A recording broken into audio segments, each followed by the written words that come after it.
एक सुनसान धूल भरी घाटी में, जहां सिर्फ कंटीली झाड़ियां और चट्टानें थीं, कुछ लोग एक खदान में काम कर रहे थे। चारों तरफ सन्नाटा था, लेकिन जमीन के नीचे एक अजीब सी हलचल हो रही थी। अचानक जमीन कांपने लगी और धूल का एक गुबार उठा। खदान के अंदर से मिट्टी के नीचे रहने वाले विशालकाय कीड़े बाहर निकले। वे इतने बड़े थे कि किसी भी इंसान को पल भर में निगल सकते थे। इन कीड़ों का शरीर कठोर था और मुंह में नुकीले दांत थे। वे सिर्फ कंपन से आकर्षित होते थे और इसी वजह से उनका शिकार करना और भी मुश्किल था। एक मजदूर ने डर से चिल्लाते हुए कहा, "यह क्या है?" लेकिन इससे पहले कि कोई कुछ समझ पाता, एक कीड़े ने उस मजदूर को दबोच लिया। कुछ लोग ट्रक में बैठकर अपनी जान बचाकर भागे, लेकिन कीड़े उनका पीछा कर रहे थे। वे तेजी से ट्रक की तरफ बढ़ रहे थे और लोगों के दिल की धड़कन बढ़ गई थी। तभी ट्रक एक गहरे कीचड़ के गड्ढे में फंस गया। पहिए जोर से घूम रहे थे, लेकिन ट्रक बाहर नहीं निकल पा रहा था। एक बूढ़े आदमी ने घबराते हुए कहा, "अब हम क्या करेंगे?"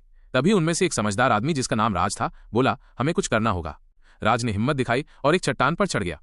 उसके हाथ में एक बम था। उसने कीड़ों की तरफ निशाना साधा और बम फेंक दिया। बम फटते ही जमीन कांप उठी और कीड़े घबराकर इधर उधर भागने लगे। राज ने चिल्लाकर कहा, "यही मौका है, भागो!" लोगों ने जल्दी से ट्रक को धक्का दिया और उसे बाहर निकाला। वे उस जगह से दूर भागने में कामयाब हो गए। वे एक छोटे से शहर में पहुंचे, जहां उन्होंने लोगों को अपनी आपबीती सुनाई, लेकिन कोई भी उनकी बातों पर यकीन नहीं कर रहा था। तभी अचानक शहर की जमीन भी कांपने लगी और एक विशालकाय कीड़ा जमीन से बाहर निकल आया। अब शहर के लोग डर गए और उन्हें राज की बात पर यकीन हो गया। राज ने सभी लोगों को इकट्ठा किया और कहा, "ये कीड़े सिर्फ आवाज और कंपन से हमला करते हैं। अगर हम सब मिलकर एक बड़ी योजना बनाएं तो इन्हें हरा सकते हैं।" सबने मिलकर एक बड़ी चट्टान पर एक और बड़ा बम रखा। उन्होंने कीड़ों को उस चट्टान के पास बुलाने की योजना बनाई। जब कीड़े चट्टान के पास आए तो राज ने हिम्मत दिखाते हुए उस बम को धमाके से उड़ा दिया। जोरदार धमाके के बाद सारे कीड़े मर गए। शहर के लोगों ने चैन की सांस